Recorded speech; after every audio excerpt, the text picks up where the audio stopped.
Mimili tayo ngayon sa Costco at mga kabalin, mga kabayan, yung pamimili ko ngayon, yun ang tinatawag nating mabilis ang pamimili, as in rush. So kakaunti lang ang bibilihin natin at talagang mamadaliin natin kasi may mga lakad pa tayong iba.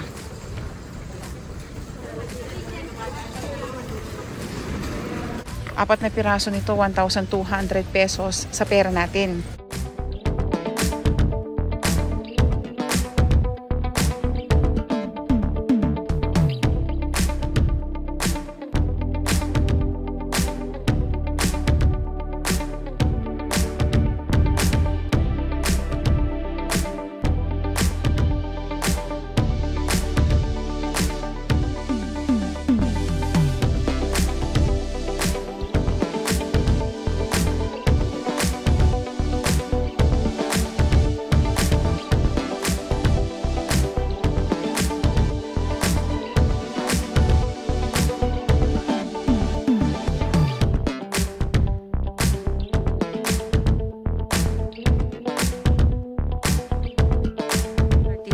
Bibilihin ko sa anak ko, mahirap ibili yun pag hindi niya gusto, hindi niya isusuot. Ayan, maghahanap tayo ng t-shirt. Ayan yung mga brief. Ito 1,000. Ilang piraso? 6 na piraso. 1,000 pesos sa pera natin. 6 na piraso ng brief. Ito naman 4 na piraso lang, 1,000 rin, mga brief yan.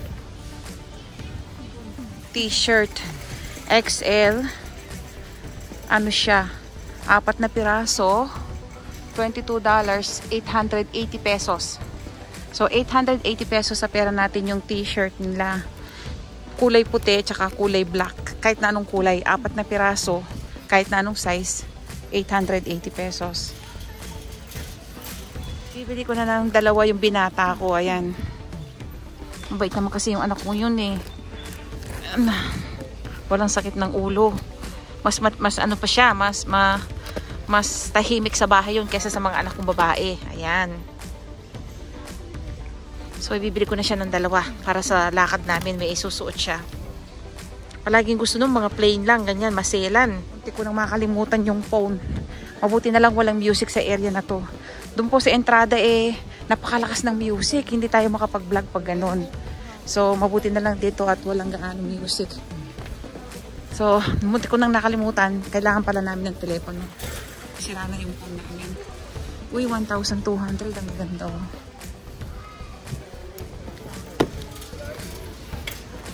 1,200 pesos lang sa pera natin, no? Ganda. Ito yung sapatos nila. Skechers. Magkano? Tignan natin. $40 lang. Nakasil siya. Dati siyang $50, 2,000. Ngayon naka-sale siya, $40 na lang, 1,600. So, less 400 pesos siya sa original price. Ang ganda niya, Ano na lang siya? 1,600 pesos na lang sa pera natin. Dati siyang 2,000 pesos.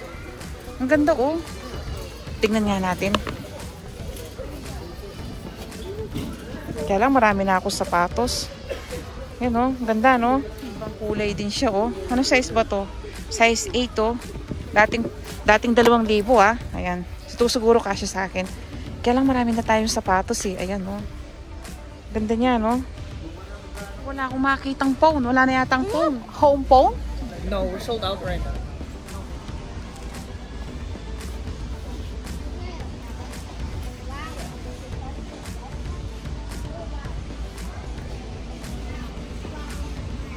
Mura siya. $3 less. Ibig sabihin, mura siya ng 120 pesos. Dati siyang 560 pesos. Ngayon, ano na lang siya? 420 pesos. So, nakakatipid 440 pesos na lang siya. So, makakatipid ako ng 120 pesos. Ngayon, ano na lang siya? 440 pesos. Ayan. Cheese string. Yung cheese, ano lang siya, dati siyang 550 pesos, ngayon 120 pesos 120 pesos less siya. So ano na lang siya ngayon, 460 pesos na lang siya. Dati siyang 550 pesos. Ayan, nakatipid tayo. Gustong gusto to ng mga anak ko yung cheese. At least healthy naman pag cheese may calcium. Ayan. Ayan siya. So at least cheese naman to, mas healthy.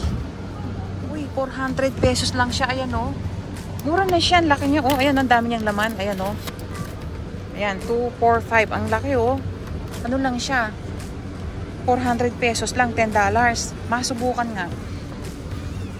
Yan lang pinamili namin. Bibili na lang tayo ng lutong manok at saka blueberry. Ayan o. Alam nyo kung talagang bibili ka lang dito, lahat ng sale bibilhin mo, mauubos ang pera mo at yaman. Ganda ng mesa o. No, dito yung magandang, uy, ito yung magandang mesa sana, no? Ayan o, ganda ng mesa. Kaya lang ano siya, 1,600 pesos. So, nasa ano siya? 64,000 pesos, oh. Ayan, oh, ganda. 64,000 pesos yung table na yan. Hindi pa siya, ano, yung talagang hardwood. Hindi.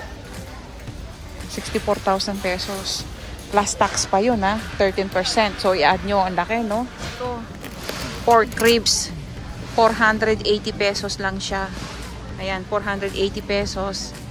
Buto-buto yung ribs. Ang kilo niya ay 400 pesos per kilo dito sa Canada. So, ang kilo ng pork back ribs dito sa Canada ay 400 pesos per kilo. Ayan, ito 680 lang to, may gitna 1 kilo.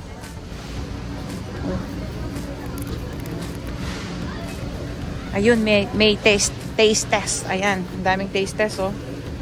Greek cheese ba to? Ito pa. Uy. Ayan. So, ang daming mga taste test. Ayan. Ito yung mga ano, libreng tikim. Ito, may paparating pa. Ito pa.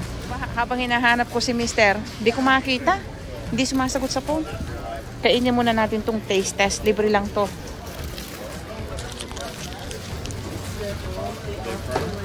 Ayun, nakita ko siya. Ang hirap niyang hanapin. Sandali, tayo mo ko. Taste test, oh. Gusto mong tikman? Cheese. Mahihayin itong kasama ko. Ayan. Ayan. Konti lang binili natin ngayon. Ayan. Kakainin ko muna itong taste test nila. Cheese to, oh. Pupunta tayo sa fruit and vegetable section. Mura yung blackberry nila. $6 lang. Kuha tayo ng isa. Ayan o, 240 pesos. Ano siya? 340 grams na. Ayan o, malaki-laki na siya. 340 grams, 240 pesos. Blueberry, paborito ni Mister. Ano lang siya? Ayan, 240 pesos din or $6. 240 pesos. Ano siya? May gitna kalahating kilo. Ayan, ang laki-laki na niya o. Ano siya? Ilan ba siya? Oh, kulang lang siya sa ano, halos 1 kilo na siya. 240 pesos, mura, no? Yan, no? Halos 1 kilo na. Kuha na tayo ng isa. Kita mo, 240 pesos lang to. 240 pesos lang tong blueberry. Ang mura, no? Murang-mura. Jackpot tayo. Sandali, kukuha lang ako ng ano. Ayan. Raspberry nila, $8. Pasusunod na lang ako bibili. Ano lang siya, 320 pesos, oh. Raspberry, 320 pesos. Ang ganda niya, oh. Wala tayo ng isa. 320 pesos, ayan. Mura na rin yun, ayan, oh. Ganda, no? Cherry nila, ang ganda, oh. Kaya lang, ano siya, almost 1 kilo, 600 pesos. Mahal siya. 600 pesos, oh. Halos 1 kilo lang. Pero ang ganda niya, oh. Yan, 600 pesos yan.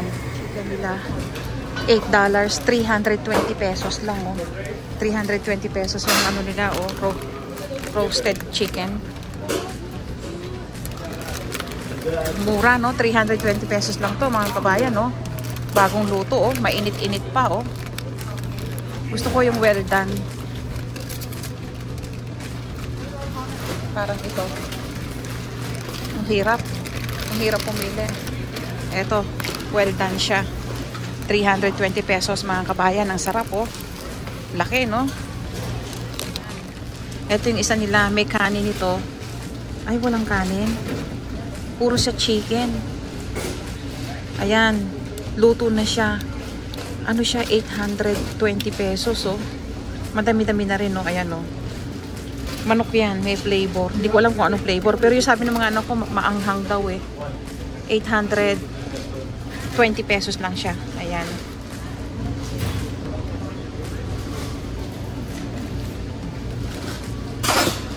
Parang mas masarap yata ito. Naka-sale lang downy nila. Ano lang siya? Dati siyang $19 o 760 pesos. Ngayon, ano na lang siya? 600 pesos. So, nakatipid tayo ng 160 pesos kada downy. Kita mo, 600 na lang siya. Dati siyang 760. Ayan, bili tayo ng dalawa.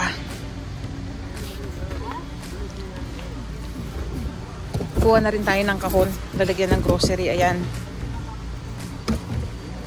Kuha pa tayo ng isa. Mura siya eh. Ayan. Murang-mura oh. 600 pesos na lang siya oh. Ano siya? 251 loads na yan. Kita nyo? 4.35 liters na. So talagang mura siya. Jackpot na naman tayo mga kabayan. Ayan. Ayan. 3 nang kunin natin. Bihal lang itong ganitong mura. Nakalimutan yung saging. Alam nyo ba na ang murang-mura ng saging dito? $80 lang. So alam nyo ba na $80 lang to? Ito. Murang-mura yung saging nila dito sa Costco. Ayan o. $80 lang o.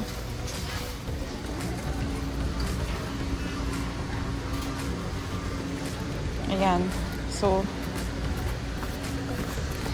ihulay natin konti to. Baka maglasa yung ano. Ayan. Doon yung downy. Yun lang naman downy. Ayan. Diyan siya. Ayan. Ihulay natin sa mga pagkain. Baka malasahan. Ayan. Diyan. Iharang natin yung t-shirt para hindi umabot yung amoy sa pagkain. Ayan. So, ayan yung binili natin ngayon.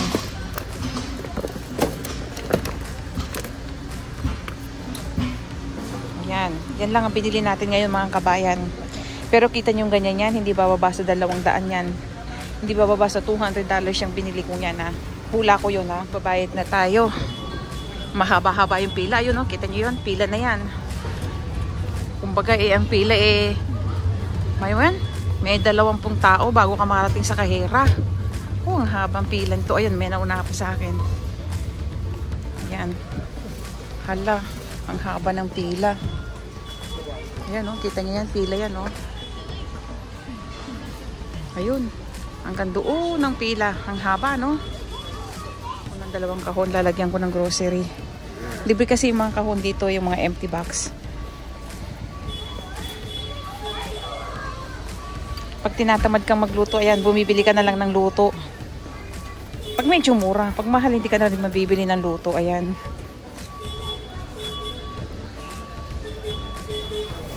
Hindi tayo bumili ng gulay kasi marami akong pananim gulay sa likod bahay. So, makakalibre tayo sa vegetable. Ang haba ng pila, ayan oh, pila yan. Pila pa to.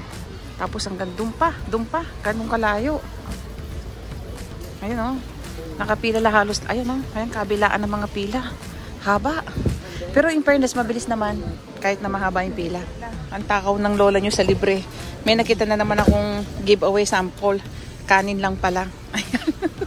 Nakiuna-una pa ako kaya pala walang kumukuha. Kanin lang pala. Ay naku, ayun meron pa sample din oh. Kaya lang hindi pa tapos. Ayun oh. Ayan. Ayan, yan. Ayan, mga nagsisample yan. Pag ganitong ano, maraming nagbibigay ng sample dito sa Costco, yung mga libreng ano, libreng tikim. Kaya lang pa konti-konti nga lang, taste test ika nga.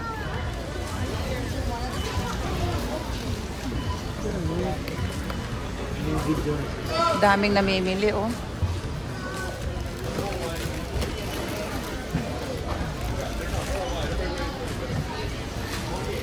Ayan oh.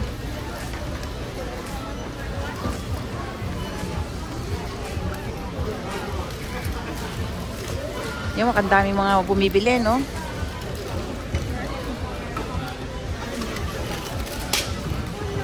Kung nagustuhan nyo ang aking video, huwag niyong kalimutang i-like at huwag niyong kalimutang mag-subscribe. Salamat!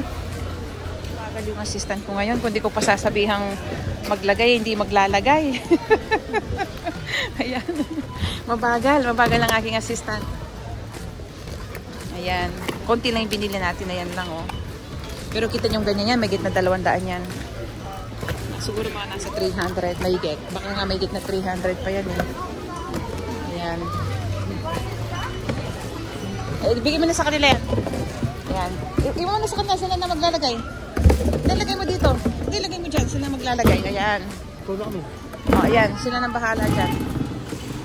Ayan.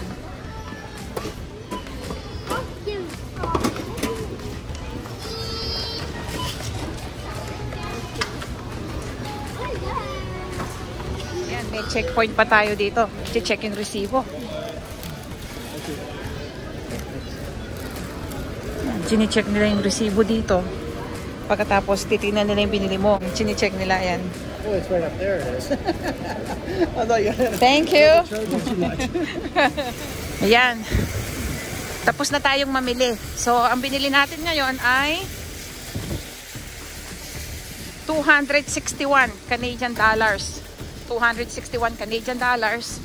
I-convert po natin sa peso. Ito ay 10,100 pesos. Siya nga po pala dun sa mga nag-subscribe po sa atin, maraming salamat, at sa mga nagko-comment at saka sa mga nanood, maraming salamat po. Pati na rin po sa mga hindi nag-subscribe pero nanood, maraming salamat pa rin po. May isa, madalas ho tinatanong ako kung bakit daw kino-convert ko pa sa peso yung binibili ko. Kasi ho kaya ko siya kino-convert para po mas malaman ng mga kababayan natin yung presyo sa pera natin para magkaroon sila ng comparison. Kasi nung nagbakasyon ako sa Pilipinas, napansin ko medyo mahal yung ibang bilihin sa atin, namamahalan ako. Parang feeling ko mas mahal pa yung bilihin na iba sa atin kesa dito sa Canada. Kaya doon ko naisipang yung vlog ko i-convert ko sa peso para po malaman ng mga kababayan natin kung yung mga binibili nila sa Pilipinas ay namamahalan sila or mura. Kasi kung tutuusin, dapat mas mura sa Pilipinas kaysa dito. Kasi dito sa Canada, ang labor po dito mas mahal. Ang per hour po dito, $15. So, ang kahera nila, ang mga nagre-stock nila, lahat ng nagtatrabaho nila sa grocery, ang sweldo po nila minimum yun na, may mas mataas pa doon, 600 pesos po kada oras. Sa atin, magkano lang naman ang sweldo. So, ibig sabihin, dapat sana mas mura sa atin. Yun po kaya nagko-convert ako. Yan, para ma-compare ng mga kababayan natin kung yung ibang binibili nila sa atin mas mura ba o mas mahal pala kaysa sa ibang bansa. Kung nagustuhan nyo ang aking video, huwag nyong kalimutang i-like at huwag nyong kalimutang mag-subscribe. Salamat!